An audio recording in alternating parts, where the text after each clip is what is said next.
Halo semuanya, perkenalkan saya Oskar Kenalim. Em, Pada sesi kali ini kita akan membahas tentang riset computing education, tentang tips dan trik dan bagaimana cara untuk melakukan riset terkait. Disclaimer, ini adalah rekaman ulang terkait kuliah tamu di mata kuliah Sibernetika di Januari 2021, S1 Teknik Informatika Universitas Kristen Maranatha, Bandung. Oke, first of all, siapa saya? Jadi saya sudah bilang tadi, saya adalah dosen di Universitas Maranatha, lebih tepatnya di Fakultas Teknologi Informasi sejak 2011, jadi cukup lama. Lalu saya juga sedang menempuh program doktoral di Australia, to be precise saya di University of Newcastle, Australia, dan saya sudah menggeluti bidang computing education ini dari 2016, jadi juga itu cukup lama. Nah, publikasi-publikasi saya bisa dilihat di Google Scholar ataupun di Scopus. Ya, jadi silakan saja dicari di Google, cukup banyak yang sudah terpublish. Oke, first of all kita akan bahas tentang apa itu Computing Education Research. Jadi seperti namanya, kalau ditranslate langsung, itu adalah riset untuk mendukung pembelajaran IT yang lebih efektif dan efisien. Nah, dari namanya juga kita tahu bahwa ini adalah gabungan dari dua bidang, yaitu IT dan Education.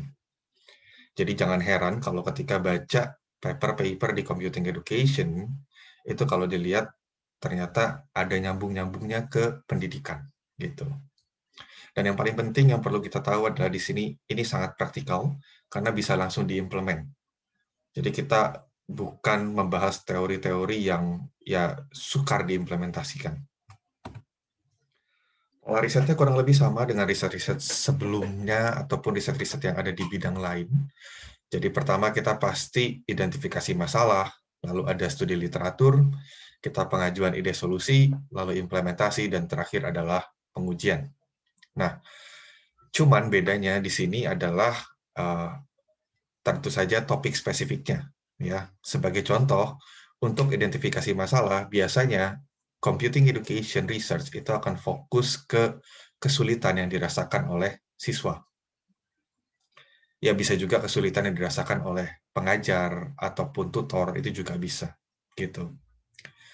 Lalu studi literatur, sama juga kita akan mengecek apa kekurangan solusi yang sudah ada. Jadi jangan sampai kita reinvent the wheel, jangan sampai kita bikin solusi yang ternyata sebelumnya sudah pernah dicoba. Gitu. Dan yang ketiga adalah pengajuan ide solusi. Jadi apa solusi yang bisa membantu meringankan kesulitan tersebut. Lalu setelah itu kita implementasi, dan terakhir adalah pengujian. Apakah solusi itu benar-benar membantu siswa? Apakah lebih baik daripada solusi yang sudah ada? Jadi kalau dilihat garis besarnya kurang lebih mirip banget sama riset-riset di bidang lain. Nah, kita akan langsung ke contoh. Seperti saya bilang tadi, karena ini adalah rekaman kuliah tamu, jadi fokusnya akan banyak ke kasus-kasus riset yang sudah dilakukan di Fakultas IT Maranatha. Oke, yang pertama ini adalah aplikasi visualisasi struktur data. Nah, kita akan lihat dari pandangan yang tadi, dari 4 step tadi ya. Pertama, identifikasi masalah. Jadi mungkin kalau teman-teman tahu atau pernah belajar struktur data, mungkin bisa mengerti ya bahwa struktur data itu cukup abstrak dan cukup sulit dimengerti karena bentuknya tidak mudah untuk divisualisasikan. Nah, karena ada kesulitan itu, kita melakukan studi literatur. Jadi banyak tools atau kakas yang bisa membantu, tapi semuanya bahasa Inggris dan tidak ada simulasi untuk bahasa pemrograman Python. Pada saat itu ya, kalau sekarang sudah ada pada saat itu. Nah, solusi kita berarti kita akan bikin kakas atau tool yang fokus ke mata kuliah tersebut, berbahasa Indonesia, dan dengan simulasi untuk bahasa pemrograman Python. Jadi sebenarnya kita cari dulu, dari studi literatur itu kita cari kira-kira gap-nya apa, nah setelah itu baru kita bikin solusinya. Nah tentu saja solusi harus diuji. Nah diuji di sini, kalau untuk yang ini, itu kita pakai yang paling simpel. Jadi kita minta beberapa siswa mencoba tool yang ada, yang kita berikan, lalu kita minta pandangan mereka dalam bentuk survei atau kuesioner. Jadi ini yang simpel. Nah, ini salah satu contoh hasil aplikasinya. Jadi kalau ini untuk struktur data, ya, struktur dasar, dan ini juga sudah dipublikasikan. Kalau kita lihat aplikasinya itu ada di sebelah kiri, yang layarnya yang cukup besar, lalu berwarna biru. Jadi kita lihat di situ ada visualisasi list linear, lalu nanti kodenya ada di bawah, dan itu akan divisualisasikan. Jadi kita bisa klik next, klik pref, lalu nanti animasinya akan jalan. Dan kita juga menyediakan kayak penjelasan dalam bahasa Indonesia in case studentnya tidak mengerti. Jadi kita bisa lihat di sebelah kanan, itu adalah contoh pop-up terkait penjelasan tersebut. Nah, ini contoh yang kedua. Nah, kalau yang kedua ini sedikit berbeda. Kalau tadi kan yang pertama itu struktur data. Nah, kalau yang kedua ini adalah strategi algoritmik. Jadi mungkin kalau teman-teman dari IT tahu ada tentang backtracking, brute force, gitu kan. Nah, di sini adalah tools untuk mensimulasikan. Lalu di sini juga akan fokus ke efisiensi. Jadi kira-kira berapa kali proses yang perlu dilakukan kalau brute force, lalu dibandingkan dengan backtracking seperti apa. Nah, bedanya dengan yang pertama adalah ini tidak terlalu nempel ke kode. Jadi dia tidak menampilkan kode Python, tapi dia akan menampilkan data yang diperoleh untuk setiap stepnya. Bisa dilihat di sebelah kanan bawah. Tampilannya mirip tapi tidak sama ya. Jadi kontennya beda tapi UI-nya mirip. Studi kasus 2 adalah aplikasi visualisasi eksekusi program. Jadi kalau di sini kita beralih dari algoritma, kita masuk ke program. Ya, mungkin kalau dari IT sering belajar pemrograman, gitu kan. Nah, kadang-kadang mungkin sulit ya kita tahu kenapa variabel ini nilainya jadi begini. Kenapa tidak masuk ke percabangan seperti ini? Kenapa loop ini akhirnya nggak kepake? Banyak hal kan yang membingungkan kalau kita pertama kali belajar.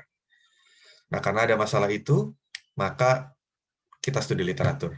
Kita lihat, oh ternyata banyak tools nih yang ada, banyak kakas yang ada, tapi semuanya tidak didesain untuk dipakai pada saat mengerjakan tugas praktikum.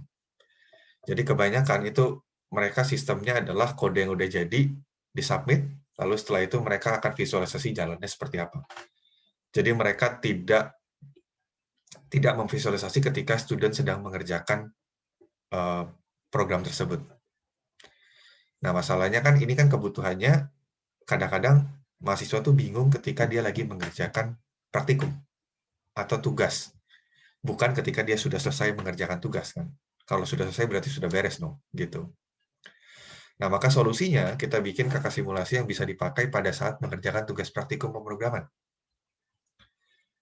Pengujiannya gimana? Nah, pengujiannya kita minta beberapa teman coba kakas tersebut, lalu kita bandingkan dengan kakas-kakas yang sudah ada. Jadi kalau di sini misalkan PyCharm itu standar IDE untuk Python. Lalu juga Python Tutor. Ya, Python Tutor ini standar program visualization tool untuk Python. Jadi nanti kita ambil hasilnya, kita data, lalu kita bandingkan. Nah, contohnya seperti ini. Ini juga sudah dipublish. Nah, kalau dilihat di sini kita bisa masukin kode kita di tengah, kita bisa tulis kodenya, lalu nanti kita bisa run dengan visualisasi. Nah, ketika divisualisasi, kita akan lihat kondisi variabel-variabel yang ada. Jadi berapa nilainya, terus variabel apa saja yang sudah dibentuk, itu semua ada di sebelah kanan. Lalu juga kita bisa lihat error, itu ada di bawah, dan juga ada beberapa fitur umum seperti kita bisa submit project dan sebagainya. Nah, ini ada yang kedua, ini adalah ekspansi dari yang pertama. Jadi kalau tadi yang pertama itu hanya fokus ke pemrograman dasar, nah kalau sekarang ini lebih ke arah struktur data. Jadi ketika dia baca kodenya, ternyata di kodenya, oh ada struktur data nih, seperti linked list, stack, dan sebagainya. Begitu ada, mereka akan ambil, lalu akan divisualisasikan. Visualisasinya bisa dilihat di kanan bawah. Nah, jadi kalau dilihat di sini, ini seperti gabungan dari program visualization dan algorithm visualization. Makanya judulnya seperti itu, Integrating Program and Algorithm Visualization for Learning Data Structure Implementation.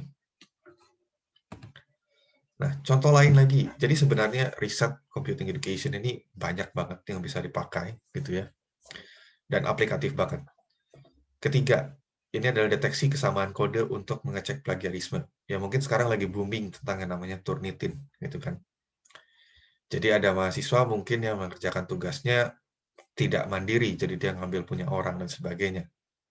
Nah, gimana cara mengatasinya? Pertama kita perlu cek dulu, ada nggak sih tool-tool yang sudah diciptakan yang bisa langsung dipakai?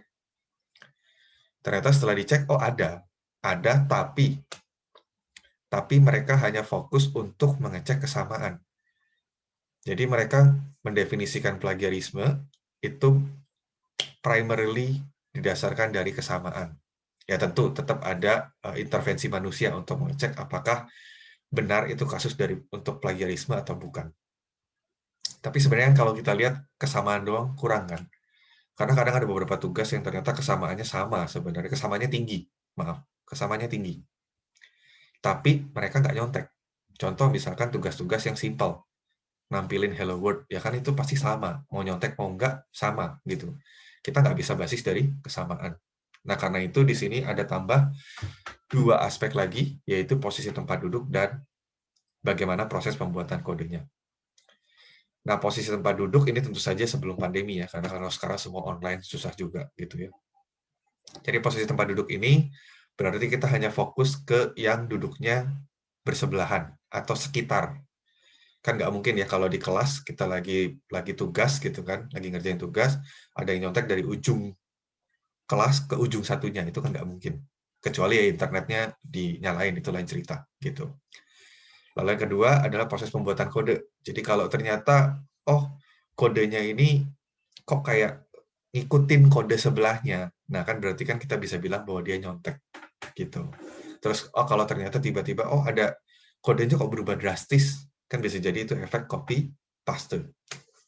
Jadi solusinya kita bikin tools yang bisa mempertimbangkan dua hal tersebut selain kesamaan kode. Pengujiannya ini cukup unik, jadi kita minta beberapa orang, kita minta mereka berperan, sebagian jadi student yang nyontek, sebagian lagi student yang dicontek. Lalu kita bilang ke mereka, tolong pura-pura seperti yang mencontek atau seperti yang dicontek. Jadi coba simulasikan seperti kelas pada umumnya. Lalu kita kasih mereka tugas pemrograman, kita minta mereka kerjakan. Setelah itu hasil datanya kita analisis dan kita tampilkan hasilnya. Nah, ini publikasi risetnya.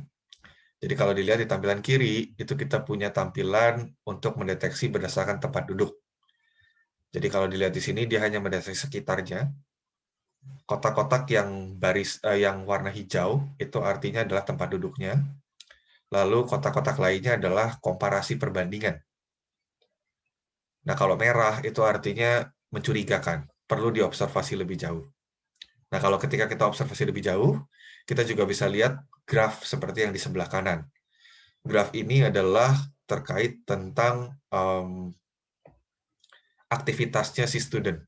Jadi kalau dilihat di sini, yang orange itu dia beres lebih dulu, karena di belakang dia udah stagnan, tidak ada perubahan sama sekali. Sedangkan yang merah itu beresnya lebih lambat. Nah, kita kan tinggal lihat, kalau ternyata yang merah ini kodenya mirip dengan yang kuning, ya berarti kan kemungkinan dia adalah nyontek.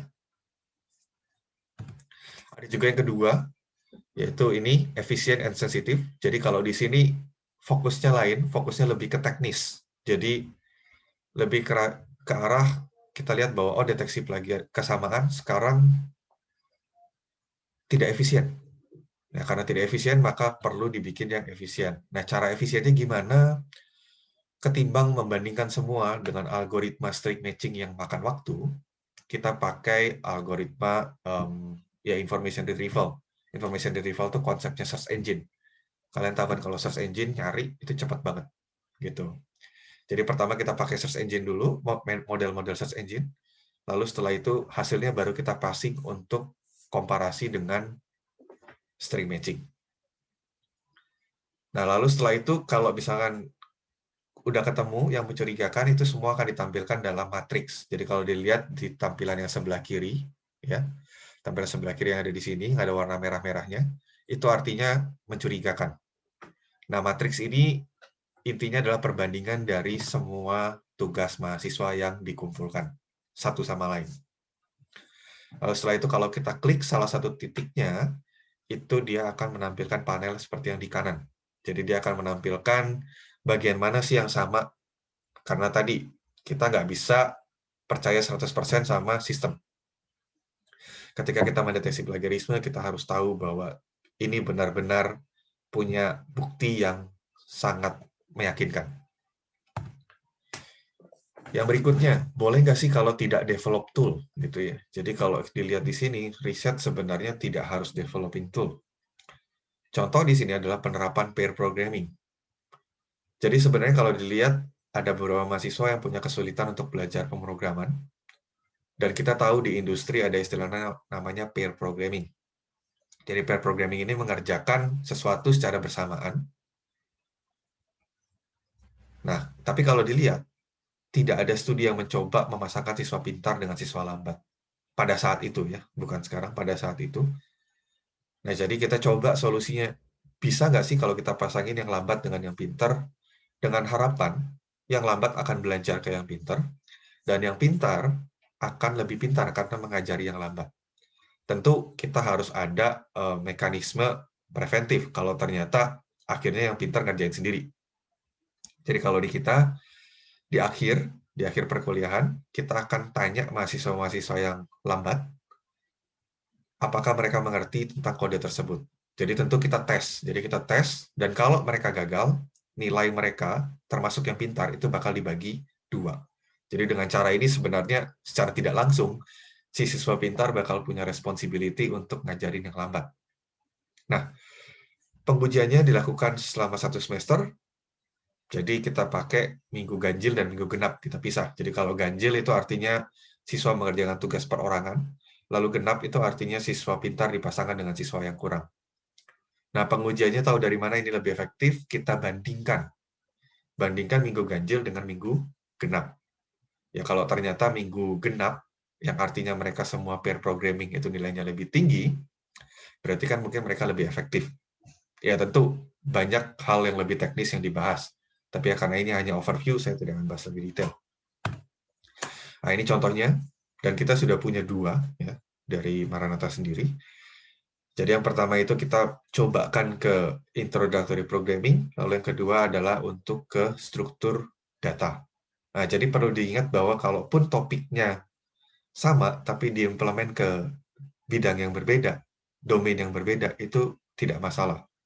Jadi kadang ada beberapa orang yang mungkin takut apakah ini plagiat atau bukan. Oh, bukan. Karena kan ini sebenarnya datanya pun beda, data yang didapat pun beda gitu. Lain cerita kalau datanya sama terus kita pakai berkali-kali, itu mungkin bisa dianggap nyontek atau plagiarisme. Cuman mungkin yang perlu diingat adalah walaupun topiknya sama, jangan sampai kita copy paste. Jadi jangan sampai karena ini pair programming, maka saya ambil referensi semua yang di bab 2, saya ambil utuh-utuh, tidak diapa-apain, pakai ke paper yang baru. Kan itu bisa jadi plagiarisme gitu. Studi kasus 5, boleh nggak sih kalau bukan aplikasi jadi atau mungkin bukan metode yang langsung diterapkan? Bisa, ya contoh adalah di sini eksperimen untuk deteksi kesamaan yang akurat dalam pengecekan plagiarisme kode. Jadi, ya tadi kan, masalahnya sebenarnya adalah ada beberapa mahasiswa yang menyontek. Nah, tapi kalau di sini kita fokus ke kasus untuk mahasiswa-mahasiswa yang pintar, tapi lack of motivation. Mereka kurang motivasi. Nah, studi literaturnya gimana? Ya, banyak teknik mengecek kesamaan kode untuk plagiarisme, tapi sebagian besar itu berasumsi bahwa yang nyontek adalah yang kurang. Jadi sebenarnya kalau untuk pakai tools-tools itu, mahasiswa pintar tidak akan ketangkap, walaupun mereka nyontek. Nah, solusinya gimana? Nah, kita bikin teknik deteksi kesamaan yang berbasis makna. Jadi selama 2 program itu fungsionalitasnya mirip banget, tentu dalam level detail ya, bukan level umum, level detail, maka kita bisa dianggap itu sama dan perlu investigasi lebih lanjut.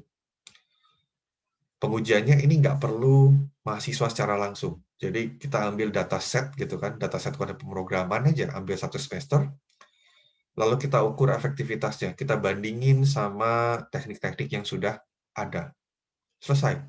Jadi ini yang termasuk yang unik, jadi kita tidak perlu berhubungan langsung dengan mahasiswa atau berhubungan langsung dengan dosen atau pengajar, kita langsung ambil data saja. Ya tentu harus ada konsennya juga ya. Ini contoh publikasi-publikasi yang terkait itu dari IT Maranatha. Jadi kalau dilihat di sini, mungkin semuanya sekilas mirip-mirip ya, tapi sebenarnya mereka punya perbedaan. Jadi contoh yang di atas, yang itu fokus ke .NET Programming Language. Jadi C# dan sebagainya. Sedangkan yang bawah-bawahnya, 3 yang bawah itu semua fokus ke Java. Nah, bedanya yang bawah-bawah ini apa? Yang pertama, low level structure based approach, itu yang di sebelah kiri, itu adalah teknik pertama yang saya propose dulu. Setelah itu, setelah saya punya beberapa teknik, saya compare tekniknya, lalu saya lihat efektivitas teknik masing-masing. Itu menghasilkan publikasi yang sebelah kanan. Lalu setelah itu saya lihat, oh kayaknya perlu efisiensi, karena proses komparasinya lambat. Nah, muncullah yang bawah. Jadi yang bawah ini, dia menggabungkan dengan information retrieval, mekanisme yang diterapkan oleh search engine supaya pencariannya cepat. Jadi kalau dilihat di sini semuanya mirip-mirip tapi detailnya beda, ya. Nah, berikutnya presensi. Ini sebenarnya masalah klasik gitu ya. Jadi kita di Indonesia khususnya banyak sekali yang pakai presensinya masih manual, antara tanda tangan atau panggil satu-satu. Dan masalahnya apa? Itu nggak efisien. Contoh, kalau tanda tangan, berarti kan itu presensi harus dioper ya, dari depan sampai belakang. Kadang ada kejadian presensinya berhenti di tengah. Atau ternyata presensinya nggak diputar, karena orang lagi merhatiin mata pelajaran, gitu kan. Kedua, panggil satu-satu. Panggil satu-satu juga itu nggak efisien, karena di depan, itu si pengajar perlu siapin waktu hanya untuk manggil nama-nama orang. Belum lagi kalau ada kasus yang terlambat, gitu kan. Atau mungkin ada yang nggak ngedengerin gitu kan ketika dipanggil, itu makan waktu lagi. Nah, kita studi literatur. Studi literaturnya banyak kakas yang bisa optimasi presensi, mengotomatisasi presensi, tapi semuanya perlu biaya yang tidak murah. Mereka perlu fingerprint, perlu kartu, dan sebagainya. Nah, kita cari ide, bisa nggak sih yang ada solusi yang gratis gitu ya. Nah, muncullah ide untuk bikin kakas presensi berbasis handphone dan deteksi wajah. Tentu kita tahu hampir semua orang punya handphone gitu kan, bahkan ada yang riset yang bilang bahwa jumlah handphonenya lebih banyak daripada jumlah orangnya gitu. Nah, setelah itu kita juga menerapkan deteksi wajah, deteksi ya, bukan rekognisi. Jadi beda, kalau deteksi wajah itu cuma menentukan apakah ini wajah atau bukan. Kalau rekognisi itu artinya mengenali siapa pemilik wajah ini. Kenapa nggak rekognisi? Karena rekognisi itu perlu data yang cukup banyak supaya sampai efektif. Bayangkan kalau mahasiswa baru pertama kali datang kan mereka nggak punya data ya. Masa kita mau minta, oke coba kamu foto muka kamu 100 kali gitu kan, itu kan nggak visible. Nah, pengujiannya ya tinggal minta ke beberapa kelas untuk pakai presensi seperti ini. Ini contoh aplikasinya. Jadi, kalau dilihat di bawah itu tampilan aplikasinya. Caranya gimana sih? Caranya di awal kelas, ya mungkin 15 menit lah ya, 15 menit setelah kelas berlangsung, kan itu asumsi sebagian besar mahasiswa sudah ada. Nah, dosen akan foto tapi secara general, jadi nggak perlu foto satu-satu, tapi foto general dari depan kelas. Nanti ketika diupload di sistem bakal ngecek mana yang buka, mana yang bukan. Nah, setelah itu mereka akan tampilkan semua itu ke student. Student tinggal milih muka dia yang mana.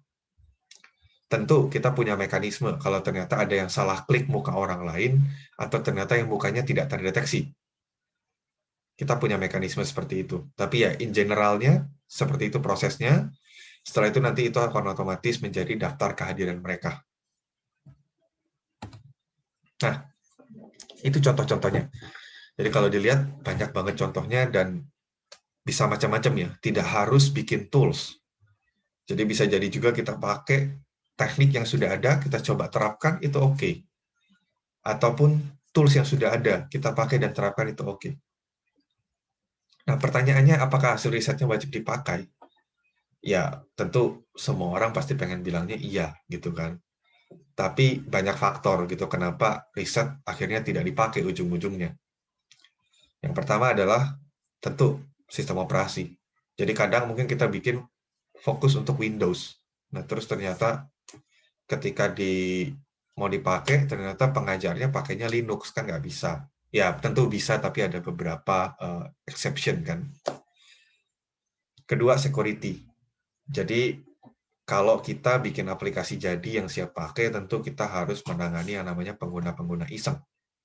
Nah, tapi kalau misalkan kita riset, kadang mungkin kita tidak handling itu, atau mungkin kita baru sadar itu setelah aplikasinya jadi.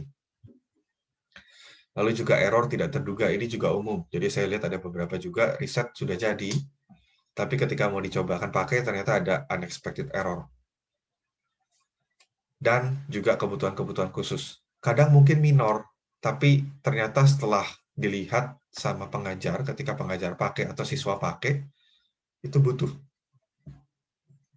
Contoh, misalkan contoh untuk mengecek tadi plagiarisme, kesamaan plagiarisme. Ternyata butuh nih report untuk print ke PDF. Karena kalau enggak, mereka nggak bisa punya bukti yang bisa di-show ke atasan mereka. Pengajar nggak bisa punya bukti. Itu minor, tapi itu penting. Gitu. Lalu yang berikutnya adalah tentu saja kesediaan pengajar untuk menggunakan solusi. Apakah mereka mau pakai solusi yang ada atau tidak. Jadi kadang ada beberapa pengajar yang merasa, oh ini kan masih eksperimental, nggak aman untuk dipakai. Jadi mereka lebih prefer pakai mekanisme-mekanisme yang standar. Nah, perlu diingat bahwa tidak selalu solusi itu harus lebih efektif. Jadi, tidak masalah kalau ada solusi dan ternyata dia tidak efektif. Biasanya sih kalau di kasus saya, ada solusi yang tidak efektif, tapi dia mungkin punya kelebihan di aspek-aspek lain. Nah, itu jadi kita bahas. Kita bahas, terus kita bilang bahwa, oh, mungkin kalau dipertimbangkan sebenarnya benefitnya lebih besar daripada loss-nya gitu. Jadi akhirnya mungkin masih worth it buat dipakai untuk kasus tertentu. Tapi juga saya lihat ada juga beberapa conference paper atau mungkin jurnal itu yang dia murni reporting hasil yang tidak efektif. Jadi dia bilang, oh metode kami gagal gitu. Gagal, tapi bedanya adalah dia menjelaskan. Jadi dia menjelaskan secara detail kenapa ini gagal, terus apa potensi-potensi yang perlu ditingkatkan. Ya tentu kalau kita lihat memang tidak umum kita melihat riset-riset gagal. Tapi sekarang sudah mulai di-encourage kok. Kalau dilihat banyak, udah mulai ada beberapa jurnal dan conference yang fokus murni untuk hal-hal tersebut. Jadi mereka bilang kita juga terima untuk negatif result gitu. Nah, seperti yang tadi saya bilang, ini adalah rekaman ulang untuk sibernetika ya, untuk kuliah tamunya. Jadi memang contohnya di sini adalah karya-karyanya di IT Maranatha. Oke, terima kasih.